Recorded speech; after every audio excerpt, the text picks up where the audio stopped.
Alright guys, we are back, and today we are going to be comparing a Royal Oak versus a Royal Oak Offshore.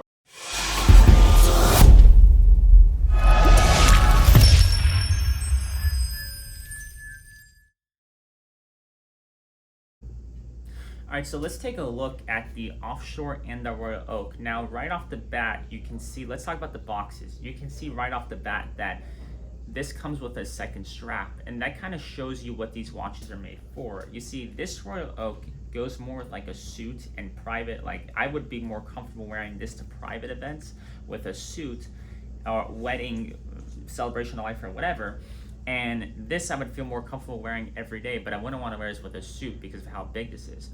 You can also see that this comes with a second strap, which means you can change the strap. So this has a lot more options and varieties compared to this, which shows that this is a lot more of a daily watch compared to this. Now, before I get into the Royal Oak, I want to talk about the Offshore because it is the more universal watch between the two. What we have here is we have a 44mm casing, we have a black ceramic bezel with the black ceramic pushers, rubber strap. Each watch, every AP will always come with an open case back. This is something they've been doing for a while, and they're never going to come with closed case backs. But all the open case backs are extremely beautiful, and this is no exception. I mean, this is an extremely beautiful watch for a daily watch. These are often compared to Panerais in a sense that because of how big a Panerai is with this, people always choose Panerai or AP when it comes to that sport model, like that sport segment. However, the one thing that I want to kind of talk about, and this is why AP has succeeded over Panerai, is that AP, while creating two very similar models in a sense, a Royal Oak and an Offshore, no different to what AP has with a Radiomir and a Luminor. The thing about Panerai and where they failed, in my opinion, is that they basically created the same watch over and over and over again, meaning while they had the same casing, there was never anything unique to each other model, which is why they failed, in my opinion.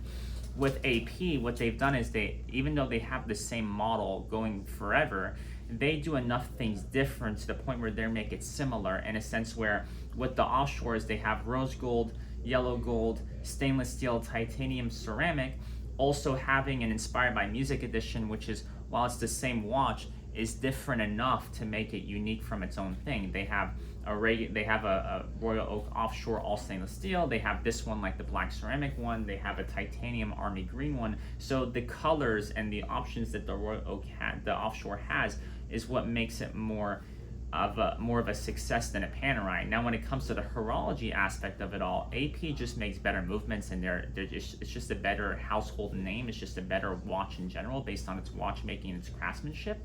And I think the craftsmanship in AP does not even come close to Panerai. I'm talking Panerai in a sense of style and what it's made for, in a sense where a Panerai can never touch this because of how they've destroyed themselves. So that is the Royal Oak Offshore. Now let's talk about the 50th anniversary.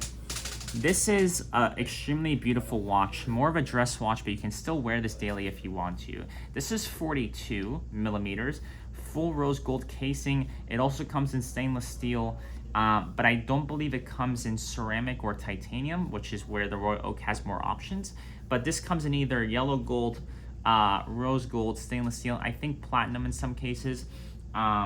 But this is a much more beautiful watch compared to the other one. Now, we also have a chronograph feature like the other one, and you also have an open case back.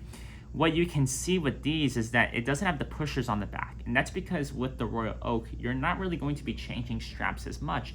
Instead, what you have is you have a mechanism on the buckle, very similar to the pushers in a sense where you have a button on the sides, push this, and it'll come out. And that's basically the difference between the Royal Oak and the Offshore Royal Oak in terms of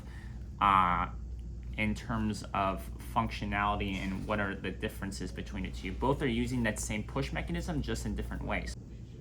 And so that is the 50th anniversary AP Royal Oak. Now you can see here we've covered the Offshore and we've covered the Royal Oak, but I want you to pay attention to these two because while they're the same concepts, the concepts are different in a sense where you have a smaller case compared to this. You have a ceramic bezel versus a rose gold bezel, meaning that they combine the two, stainless steel and ceramic, and this is just full rose gold.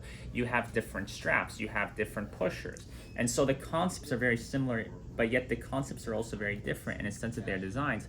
Both of them have exposed exhibition case backs.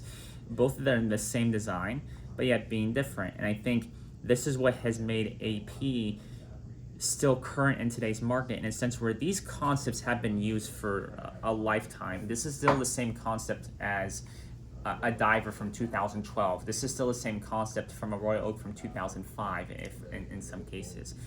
But yet, they're updating them, they're making them more sophisticated in a sense where the dials are becoming more sophisticated with the laser etching. The concepts are more sophisticated with the laser etching in a sense where you have straight lines going through.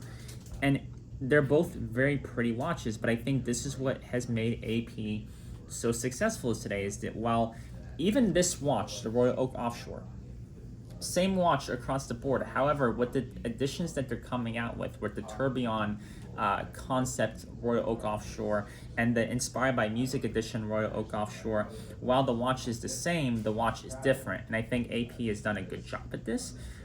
Even the Royal Oak, in some cases, you can have this on a bracelet or a leather strap. You can have this on a rubber bracelet or leather strap. And they're both beautiful watches. And guys, that is the video comparing the two, the differences between the Royal Oak and the Royal Oak Offshore. Make sure you hit that like button, subscribe for more content, and we'll see you on the next one.